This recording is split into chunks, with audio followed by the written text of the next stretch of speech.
பட்ட பகலில் கொலை, கொள்ளை, வழிப்பறி, திருட்டு, பாலியல் பலாத்காரம், ஆழ்கடத்தல், பள்ளி சிறுவர்களுக்கும் போதை விற்பனைகள் போன்ற ஈவு இரக்கமற்ற செயல்கள், சாலை விபத்துகளை கூட விளையாட்டாய் வீடியோ எடுக்கும் கல் நெஞ்சங்கள் என நம்மை சுற்றி நடக்கும் அகோரங்களை அன்றாடம் பார்க்கும்போது உங்களுக்கு இந்த சமூகத்தின் மீதும் அரசாங்கத்தின் மீதும் கோபம் வந்தால் மட்டும் மாற்றம் வந்துவிடுமா? இல்லை. தவறுகள் நம்மிடமிருந்துதான் துவங்குகிறது என்று சொன்னால் நம்ப முடிகிறதா? அதுதான் உண்மை. அடிதடிகளையும் துப்பாக்கி சூடுகளையும் கொலை செய்வதையும் வீடியோ கேமாக விளையாடும் பிள்ளைகளுக்கு இரத்த வெள்ளத்தில் உயிருக்கு போராடும் மனிதன் மீது எப்படி இரக்கம் வரும்? பள்ளி பருவத்திலேயே ஆபாச படங்களை பார்க்கும் சிறுவர்களுக்கு சக மாணவிகளை எப்படி நல்ல கண்ணோட்டத்தோடு பார்க்க முடியும்?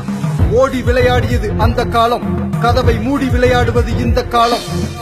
விருந்தினர்கள் வீட்டுக்கு வந்தால் கூட கம்ப்யூட்டர் விட்டு எழும்பாத அளவிற்கு மரியாதை தெரியாதவர்கள் ஆகிவிட்டார்கள் நம் பிள்ளைகள்.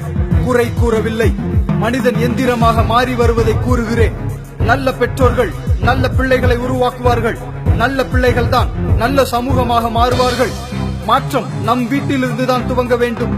உங்களை நம்பி தேவன் தந்திருக்கும் பிள்ளைகளை பயபக்தியோடும் ஒழுக்கத்தோடும் வேத வசனத்தின்படி வளர்க்க வேண்டியது ஒவ்வொரு பெற்றோரின் கடமை. பிள்ளைகளுக்கு முன்மாதிரியாக வாழுங்கள். ஜெபத்தையும் வேத வசனத்தையும் தினமும் பழக்கப்படுத்துங்கள். நிறைவானது வரும்போது குறைவானது ஒளிந்து போகும். ஆம், மாற்றத்தை வாஞ்சிப்போரின் முழங்கால்கள் தினமும் முடங்கட்டும். கண்கள் அவர் பாதத்தில் கண்ணீர் சிந்தட்டும். பிள்ளைகள் தேவ பயத்தோடு வளர்க்கப்படட்டும். சுவிசேஷம் ஒன்றுதான் தேசத்தை மாற்ற முடியும் என்ற உண்மை தெரிந்த நாம் உறங்கலாமா? உயிர் மீட்சி அடைவோம். தேசத்திற்கு ஆசீர்வாதத்தை கொண்டு வரும் சந்ததியை உருவாக்குவோம்.